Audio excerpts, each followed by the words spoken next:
Kita berjumpa kembali dalam program Mesbah Keluarga yang khusus membahas mengenai pendalaman Alkitab. Dan pada malam hari ini kita sama-sama akan belajar suatu topik yang saya beri judul, benarkah pelayanan Yesus hanya 3,5 tahun saja? Namun seperti biasa kita akan berdoa terlebih dahulu. Puji syukur kami naikkan di hadapan-Mu Tuhan sebagai ungkapan rasa terima kasih kami Tuhan atas semua kebaikan Tuhan, atas kasih-Mu yang baru setiap pagi, atas perlindungan Tuhan maupun berkat-berkat yang Tuhan telah curahkan maupun sediakan buat kami. Malam ini kami mau buka hati dan pikiran kami untuk mendengarkan sebagian daripada kebenaran firman-Mu. Biarlah firman-Mu terus membimbing kami untuk mencapai kehidupan sesuai dengan kehendak-Mu ya Bapa. Terima kasih Bapa yang di surga.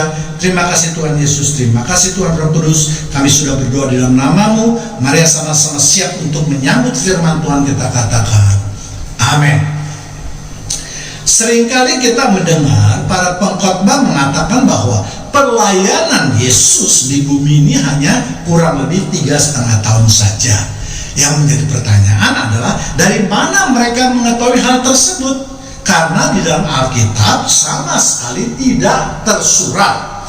Inilah pentingnya ketika kita membaca firman Tuhan.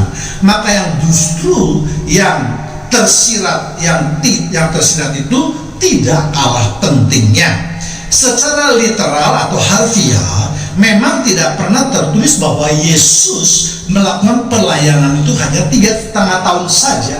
Dan untuk inilah makanya pada malam hari ini kita akan membahasnya supaya kita lebih mengerti akan kebenaran firman Tuhan. Sebelum kita membahas mengenai pelayanan Yesus, ada baiknya juga kita mengetahui terlebih dahulu untuk siapa keempat kitab sinopsis itu ditujukan.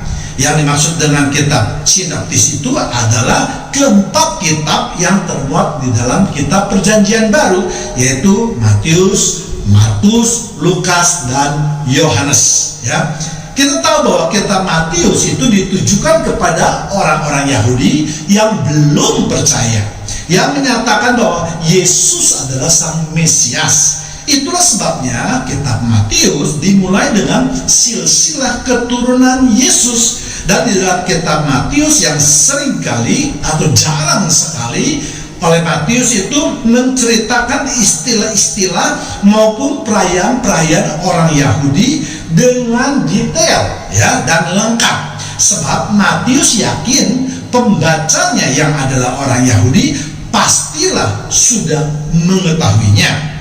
Kemudian kitab Markus ditulis untuk bangsa Romawi dan orang yang bukan Yahudi. Ya, itulah sebabnya kitab Markus ini dimulai dengan menyatakan kedatangan Yesus sebagai anak Allah. Kitab ini menceritakan pelayanan Yesus, namun menitik beratkan pada kematian dan kebangkitannya, supaya para pembacanya percaya bahwa Yesus adalah anak Allah yang juga berarti Allah. Kitab Lukas ditulis untuk bangsa Yunani. Itulah sebabnya Injil Lukas dimulai dengan menyebutkan seorang patriark, yaitu pemimpin gereja Ortodoks, yaitu Theophilus di daerah Asia Kecil yang sekarang dikenal perbatasan antara Yunani dan Turki. Tujuannya jelas untuk menuai jiwa-jiwa orang-orang Yunani yang kebanyakan adalah penyembah dewa-dewa atau berhala. Sedangkan kitab Yohanes ditulis untuk menuai jiwa di Efesus. Ya, kitab ini berisi sisi kehidupan Yesus dalam keilahiannya, sehingga kitab ini lebih banyak berisi keyakinan ataupun pembelaan iman kepada Yesus. Itulah sebabnya kitab ini dimulai dengan pernyataan firman yang menjadi manusia.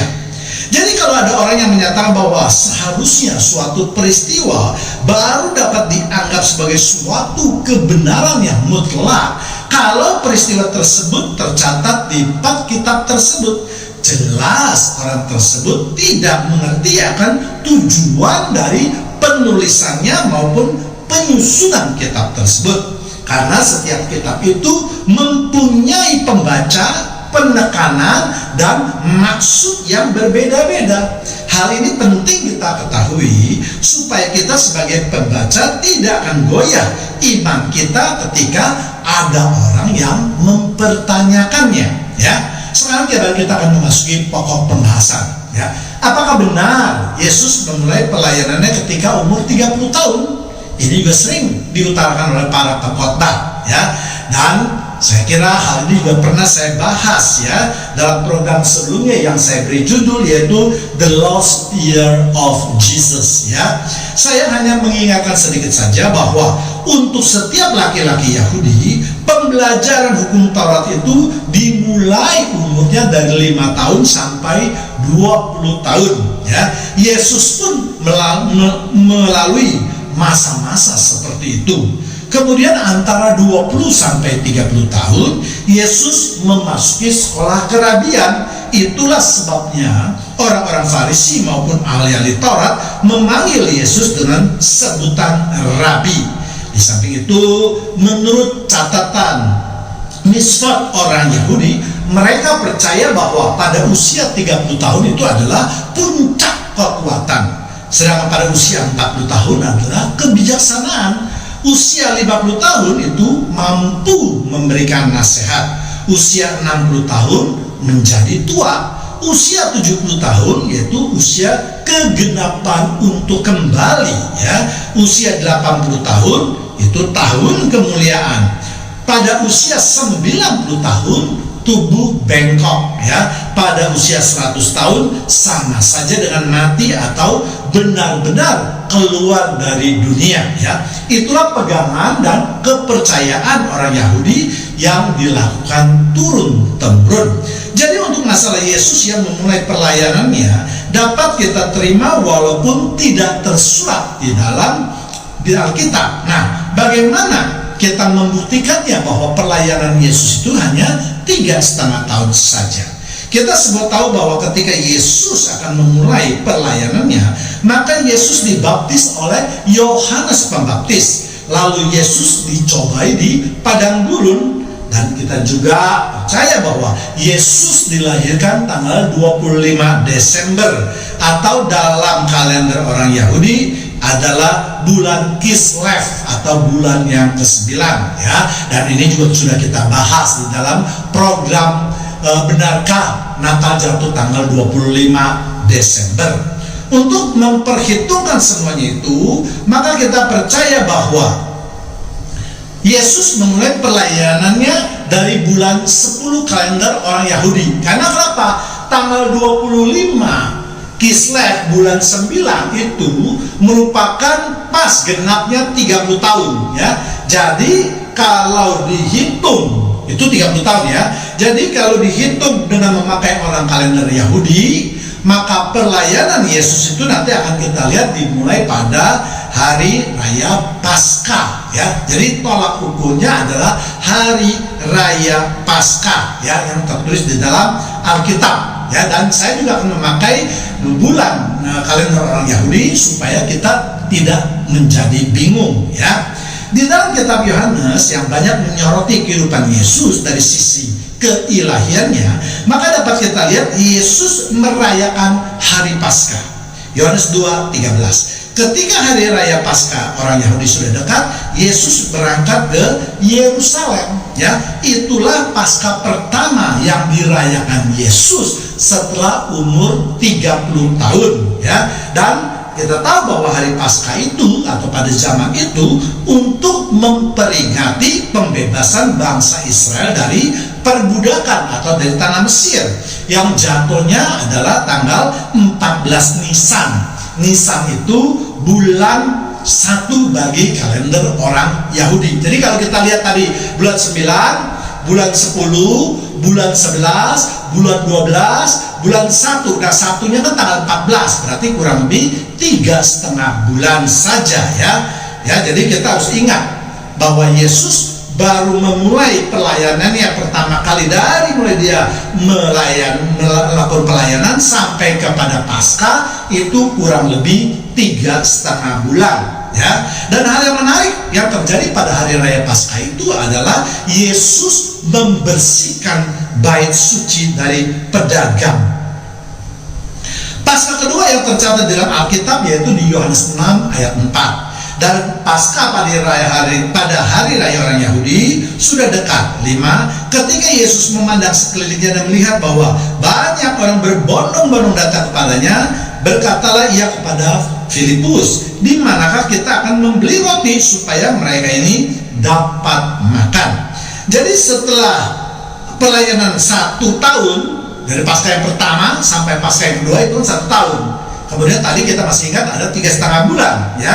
Ketika itu Yesus merayakannya yaitu dengan membuat mukjizat, ya, yaitu memberikan makan 5.000 orang. Tentu dalam perjalanan Paskah yang kedua itu Yesus juga banyak membuat mukjizat lain yang diceritakan di dalam Alkitab. Misalnya Yesus berjalan di atas air, Yesus menyatakan bahwa dia adalah roti kehidupan, pengakuan iman Petrus tentang kepergian atau kematian Yesus, dan seterusnya. Paskah ketiga yaitu kita dapat lihat di Yohanes 11 ayat 55. Pada waktu itu hari raya Paskah orang Yahudi sudah dekat, dan banyak orang dari negeri itu berangkat ke Yerusalem untuk menyucikan diri sebelum Paskah itu, ya. Jadi Paskah ketiga ini merupakan pelayanan Yesus memasuki 2 tahun 3,5 bulan, dan beberapa peristiwa yang tercatat di dalam Alkitab adalah kesepakatan jahat orang-orang Farisi dan ahli Taurat untuk membunuh Yesus, ya, dan mereka menantikan kedatangan Yesus di bait Allah, padahal Yesus memutuskan untuk tidak tampil di Yerusalem atau di bait Allah, ya, tetapi tinggal di gurun di sebuah kota yang bernama Efraim.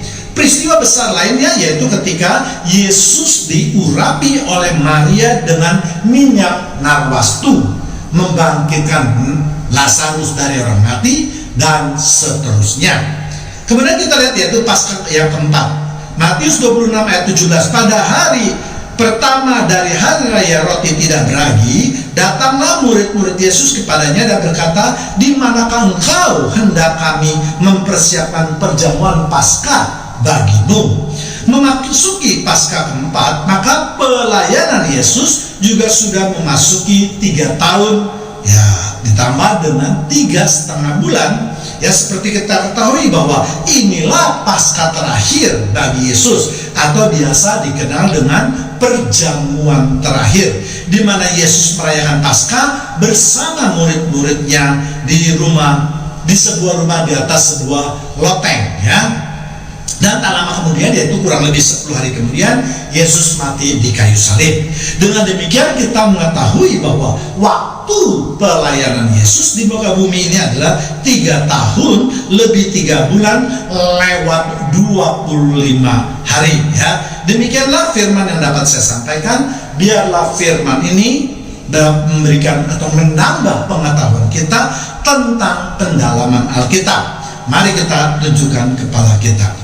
Terima kasih Tuhan, kalau pada malam hari ini kami masih diberi kesempatan untuk terus memberitakan kebenaran firman Tuhan, yang terus juga menguatkan iman percaya kami. Tuhan, hamba-Mu sudah selesai berbicara, namun kami yakin Roh Kudus akan terus berbicara kepada kami pribadi lepas pribadi. Dalam nama Tuhan Yesus kami sudah berdoa dan mengucapkan syukur. Haleluya. Amin.